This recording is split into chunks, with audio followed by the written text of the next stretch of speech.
what do you need to do? Ask more questions. All right, I've got a story to tell you. Goody. This is how subtle the programming is. So I'm sitting watching TV like 2-3 days ago. I am awarely watching TV, and as I'm sitting there, consciously choosing what I'm watching, a commercial comes on, and it's about you need to buckle your seatbelts. We have officers have been specially trained to know when people are not wearing their seatbelts. If you don't want to have this kind of justice come to you, make sure you buckle your seatbelts, And then it was over as a little 30-second, bam on it all, and they're showing, I'm going to guilt, man, they're going to guilt us into doing it. Boy, if you don't, you're going to get it. Which is, they're doing it for a good reason, right? We all agree that's a good idea. But I got to thinking about that for a minute. All I'm doing is questioning here. All right. How much special training do policemen have to see if someone has their seatbelt on or not? Right. I mean, what kind of intensive training goes on for that kind of observation? And biggest question, you guys are paying the taxpayers' dollars of how much time and energy and education is going in to teach them how to do this. Yeah. Wow. You sound my son said, Mom, it takes a while for people to learn how to squint just right, to really think about that. When we start really questioning what's on TV, it becomes almost comical when you start allowing yourself to question, what did they just run by us? Yes, Dr. James. Another one is to consider the source of what information you're getting. Thank you. Thank you. Awesome one. How reliable is that source? Yeah. Who's paying their bills? Who's paying their salary to give you that source of information? Sort of like debunking it, Who's benefiting? Well, yeah, who's benefiting? There you go. Who's benefiting from this? Absolutely, yes. Well, and with the media, that you have to remember that everything is deliberate. So you don't have when you walk into your home, you have a scene in your home. Well, in a studio, everything in the bookshelf, everything is placed there for a reason. In terms of that's subliminal, right? Messaging. Yeah. Very good. I know because right now I still homeschool my son, and I have to keep grades because I want to get him into some college, So I'll tell him, well, when you're reading that history, read it with a grain of salt because it's written from one person's perspective. So I know that I have to learn it in order to get, because the educational system is set up in a certain way. In order to get your degree or whatever you want to do, you still have to learn certain things. But it's funny because I'm like, well, honey, you can't necessarily believe everything you read. And I'm telling you, you have to read it because society says you have to read it. But I really wouldn't agree with that, except for I'm having to follow society's rules. In order to get you to get the degree. Right. Yes, Dennis. I think also asking more questions also involves New Age thought. Like, how many people here know who Jean Houston is? Jean Houston, pretty well known writer, right? Okay, how many of you know that she lies on her book jacket and says she has a PhD from Harvard University that she doesn't have? Okay, and went to another school that she actually didn't go to. So I think in certain venues we naturally believe that people are telling us the truth. And in actuality, very often that's not the case. So I would say, yes, let's question and that includes just about everything. Yes. Kind of like the president with a birth certificate, or Massachusetts saying that she was Cherokee when it's turning out. Well, again, you have to trust this too. How about I'm gonna open a little Pandora's box here. How about there's another word that you really need to be awfully mindful of, and that's discernment. Yes. There we go. Discernment is probably the most important thing that you can exercise at this point. I love that you say that. Whereas introducing the idea of the Bible, believe me, I was 30 plus years strongly in Christian religion, so studied quite a few different Christian religions. And, liked so much about the Bible. Some of it was awful, but I liked so much of it.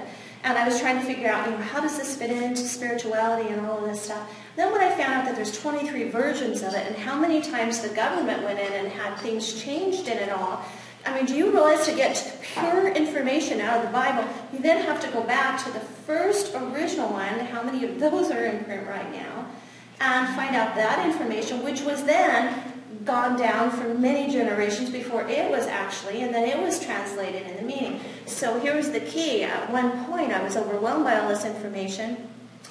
On a personal note, 4:30 in the morning, I had Christ come to me and woke me up, literally, and hadn't had, experiences like this, and he had a couple of requests for me, and I was in awe, and I said, well, in order for me to do those requests, you've got to answer some questions about the Bible, because I'm really confused right now. He says, go get your Bible.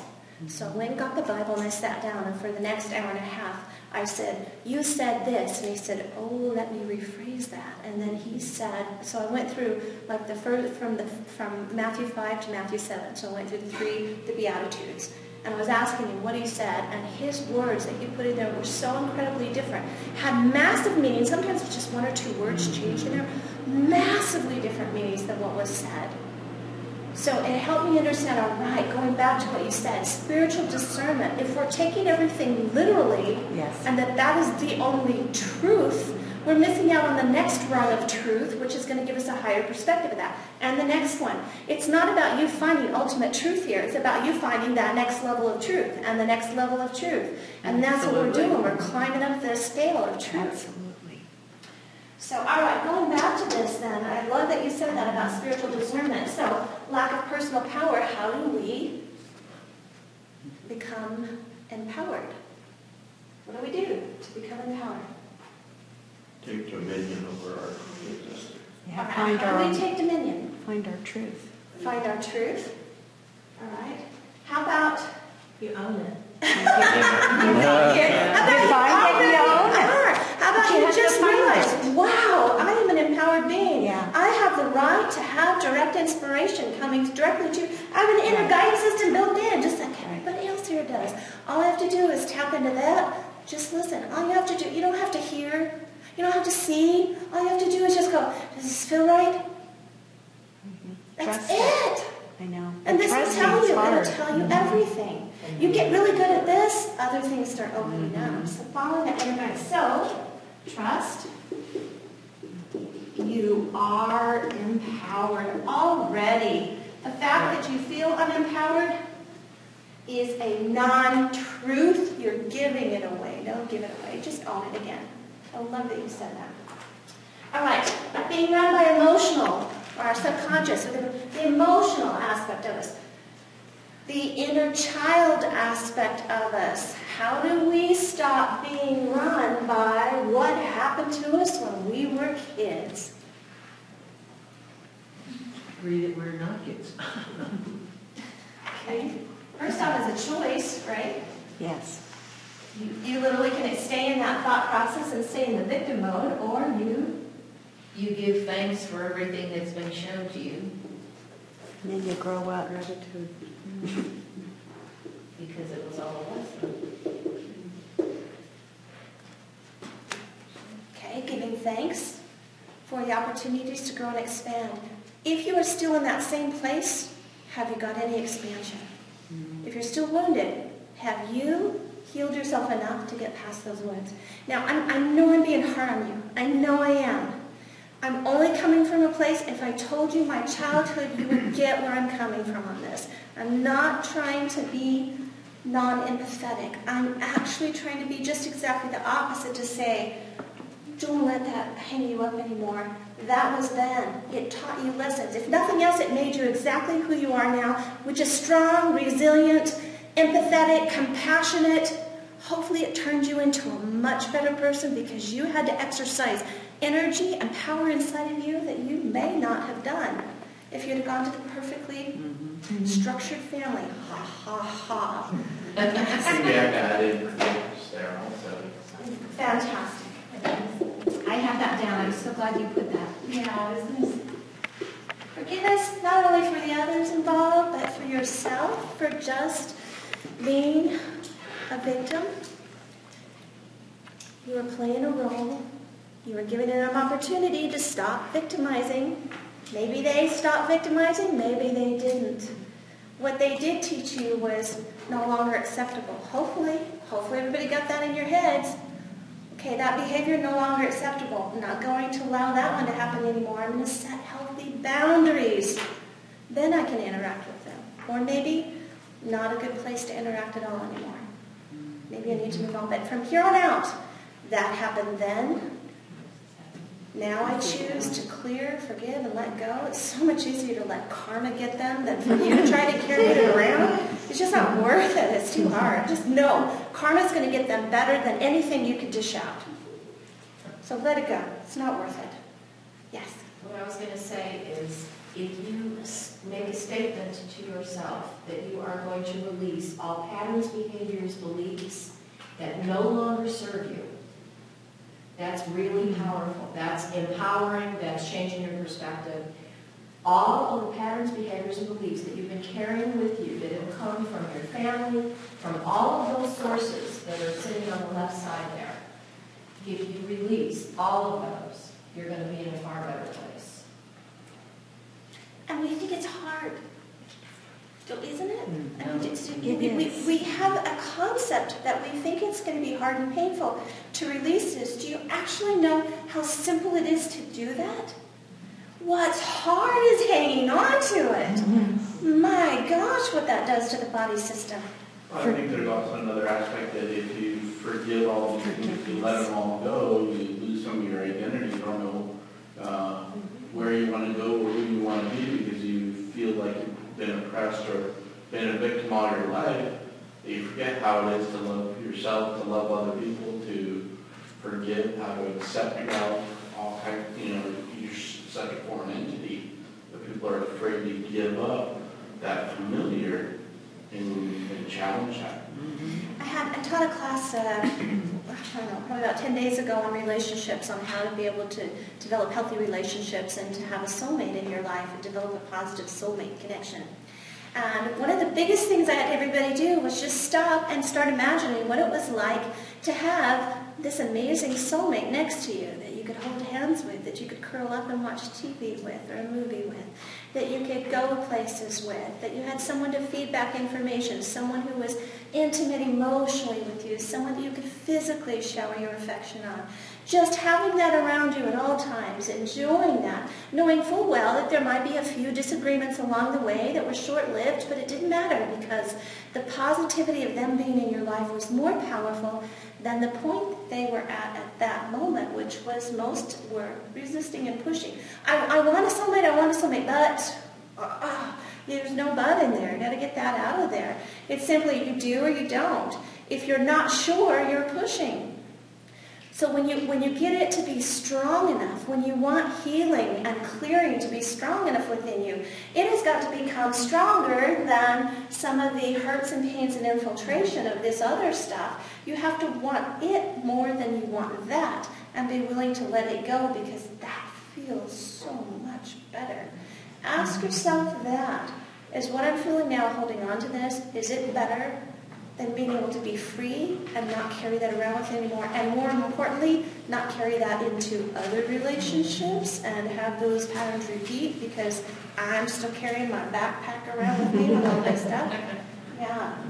And that gives you a physical pain in the neck. Or in other areas of the body. Sometimes you release and let go, but it's very uncomfortable. Because you're so used to being a victim or having this to talk about or having those feel badly for you, getting your attention that way, that once you let go of it, like Dr. J was saying, you don't know who you are. So what do? You take it back. How many people take it back and say, no, this is more comfortable. You don't know what you're talking about. They did this to me. I'm not going to forgive me or them. I'm going to live with this because this makes me who I am. Stop for a second here. I love what you just said. Stop for a second here. Think about something that's going on in your life right now, okay? Another situation. All right. Right now, at this point, I want you to go back and felt what it felt like before this situation occurred. I want you to go back at some point in time in your life where you felt like you were on top of the world, that you felt strong, you knew who you are. We all have those little moments, or this little short time period of, yeah, I remember what that felt like. Go back and grab that part of you and just go, all right, you're coming with me. And put it right back into you and just, it's a portion part of you. It's already there. It's already pre-done. Pull it right back into you again. Remember, that's who you are. And whatever's going on right now is somewhat of a mask, which is helping you to struggle and grow, to make further expansion. Get that part of you back and watch how quickly the challenges that you're having right now in your life dissipate, because they can't when you're strong. You're still going to have opportunities to grow coming into you. Those wonderful challenges, we invite those. We're not going to resist them. They're telling us more of who we are, what we need to let go of, what we're still hanging on to, and what we need to do to go forward. I've gotten out of where it's almost exciting. We see a new challenge come up. I used to dread and push and run away, and now it's just, what are you teaching me about me? It's almost like a euphoric thing. Wow, what are you teaching me about me? There's a portion of me that is not released in this. What is it? What is it? And it's just, it's as fast as I can just program and rapidly go through my brain trying to find out, what is this still needing to be released? So it can be a wonderful thing. How about wanting approval? How do we get rid of wanting approval? Loving yourself. Oh, there you go. That's it, bottom line. How do we go about loving ourselves? Getting a pedicure. Ice cream. I love it. All right, everybody heard that now. Yeah. We have just increased business in Mason. Massage. Find yourself a piece of jewelry. Something that you wouldn't spend on yourself, but you would on a loved one. Back to what you Think said about that. the woman marrying herself. Yes. It's more about, what do I need? And we're always looking for somebody else to fill that need. Drop that. Mm-hmm. What do I need to give myself?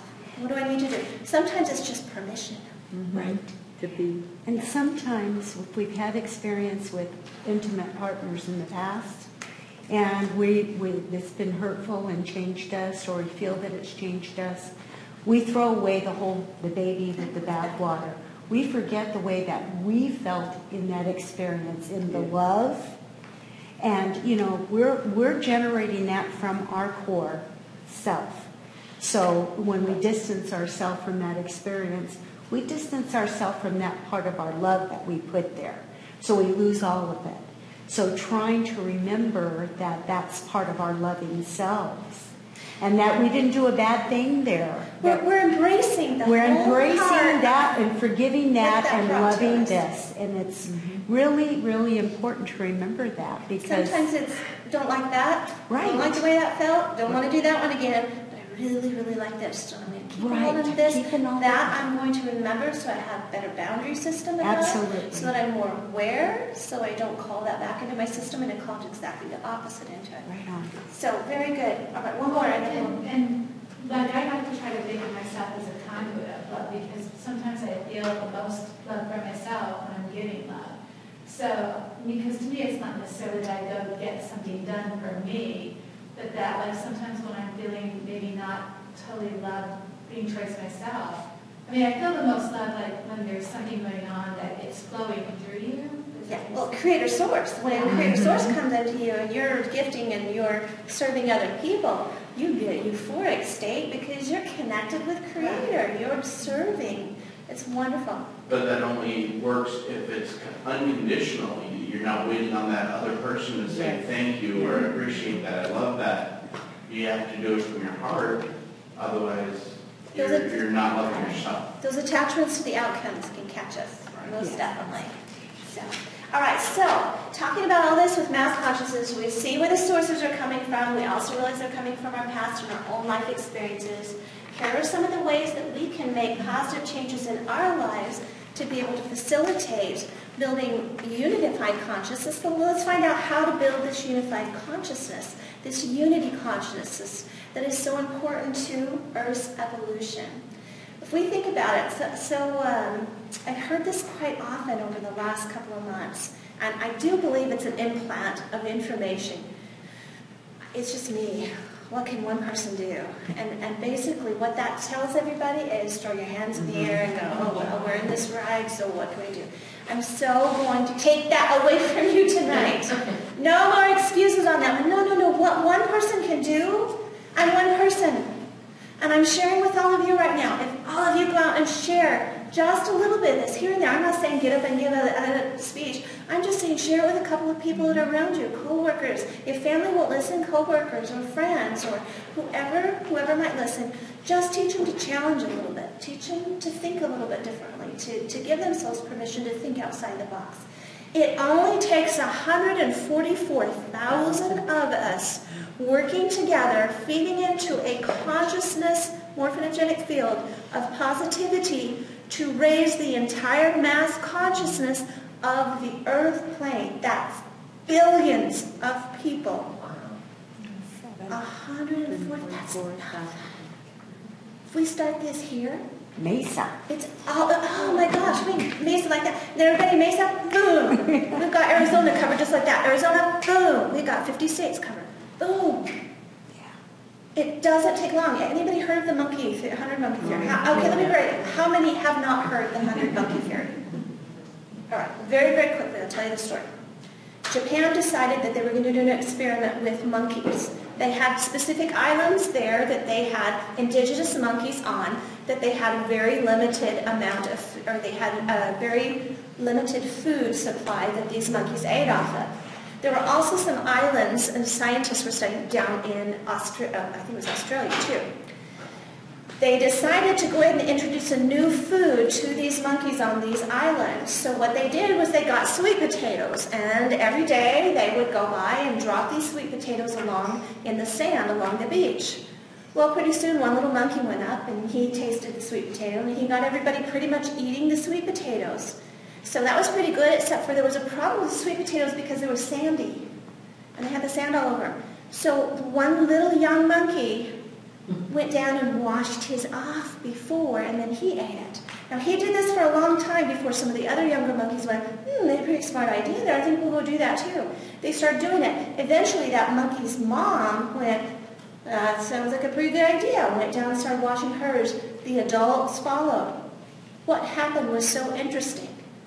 There was a certain key number when that amount of monkeys tipped the scales, and then from that point, as soon as the scales tipped, it was in the consciousness of all monkeys to go down to the ocean and wash their food before they ate it. Not only on that island, but even down on the islands in Australia and some of the other places that they have. It had entered into new consciousness levels. So 144,000 of us working to change some of these consciousness levels. Do we have power to do that? Absolutely. Absolutely. Do we have to get together in groups like this to do it? No. Not at all. What you can do in your home is, if all of us here agree that we're going to feed a nice morphogenic field and we're going to start making changes, as soon as we hear something on the news or something that we don't want in our experience, as soon as we correct our thinking and we start emanating the feeling of what we want, we have all added to this field. Not only us, but there's light workers doing it all over the world. We start adding to this. You start getting a couple other people to start paying attention to this. We're creating our society. So much of the misunderstanding right now is a lot of people I hear, especially in the spiritual community, are all waiting for ETs to come down and change our life for us. We're waiting for them. We're waiting for ascended masters to come down and teach us how to do this better. They are so busy teaching us right now through channels and through as much information as they can. But tell me this, if they came down tomorrow and they wiped everything clear and they got us all in this beautiful point and then kind of let us be, how long would it take us all to go right back to the exact same point we were at? Okay, so that makes no sense to me whatsoever. This is all about our evolution. We are doing something here on Earth, and all the other planetary experiences has never been done. We're sending Earth and its people at the same time. Never been done before. How awesome is it that each one of you are here getting to see this? It's incredible. Us changing the portions and part of us that are being fed information that doesn't work. Us tying into higher source and ask, is that truth? Is there any programming behind that? Does that feel good to me?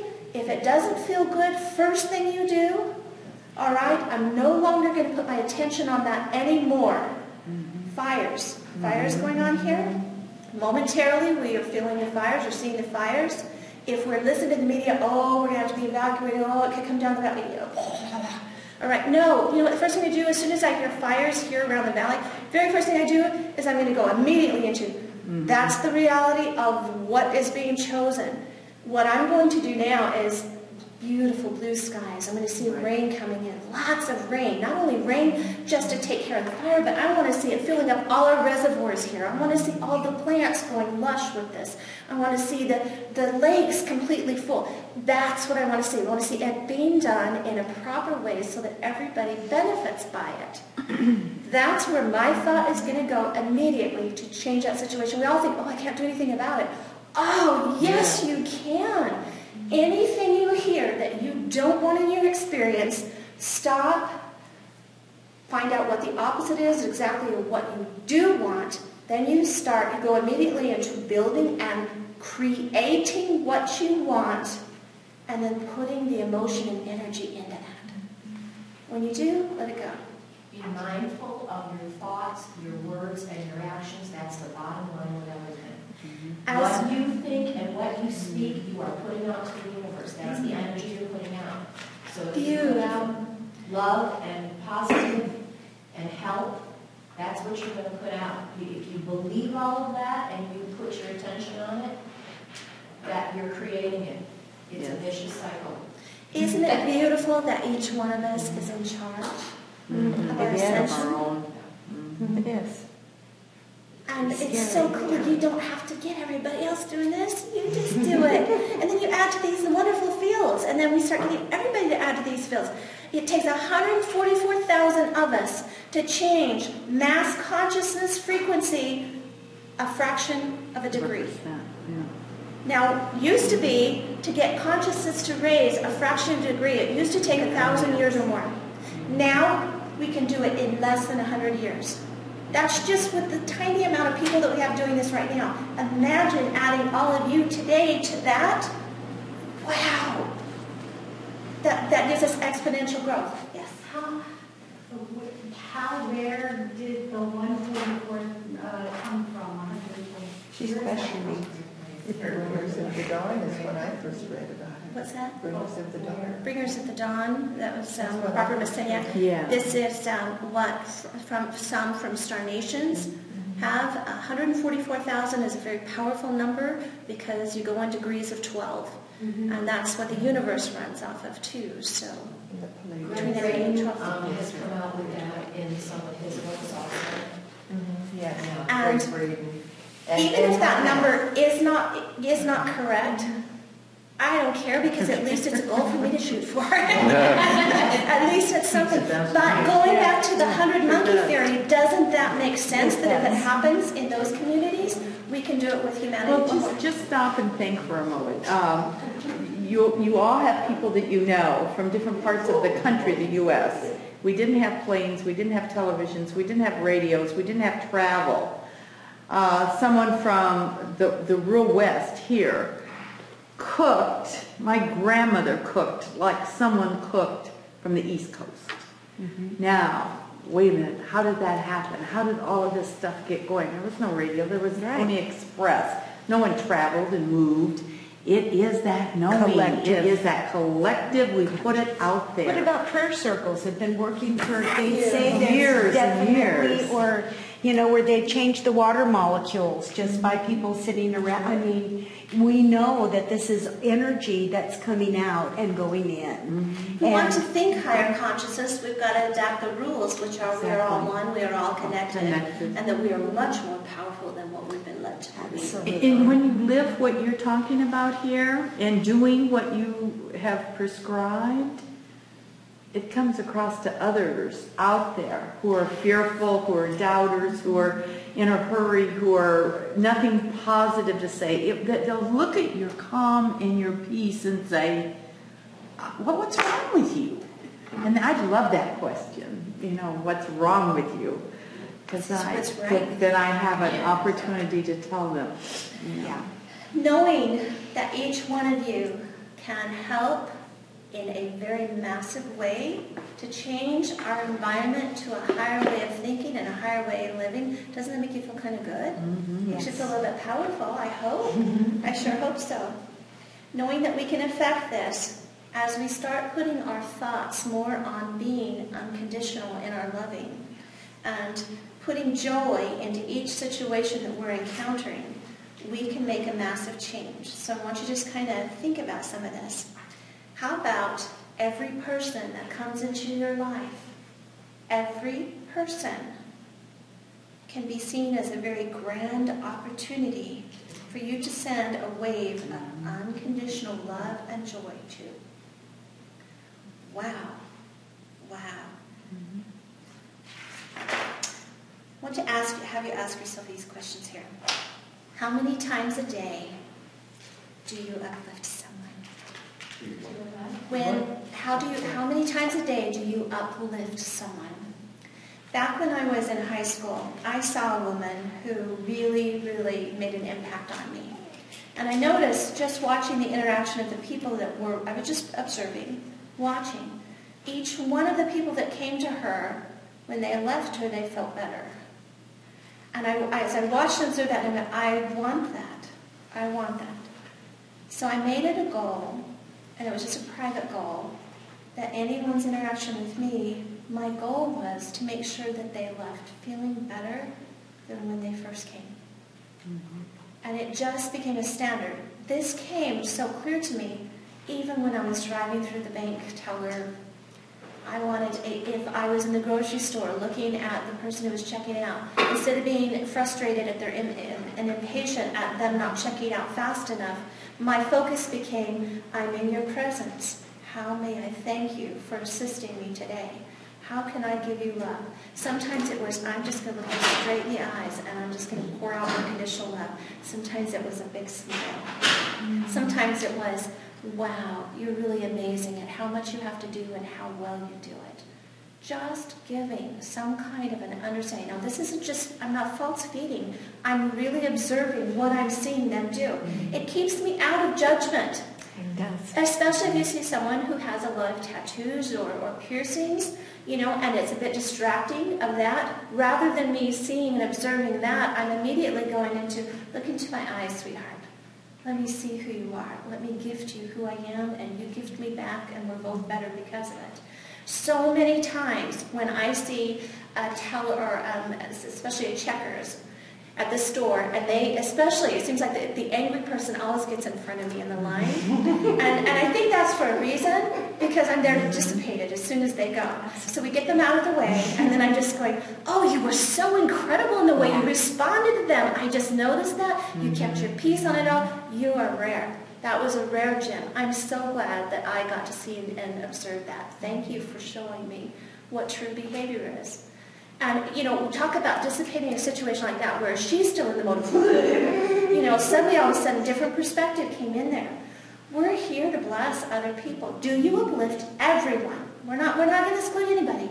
How about someone who's being rude or someone who's being disrespectful or whatever? The first thing that we usually do is, we're watching, observing, and our first thought is, what a rude person, right?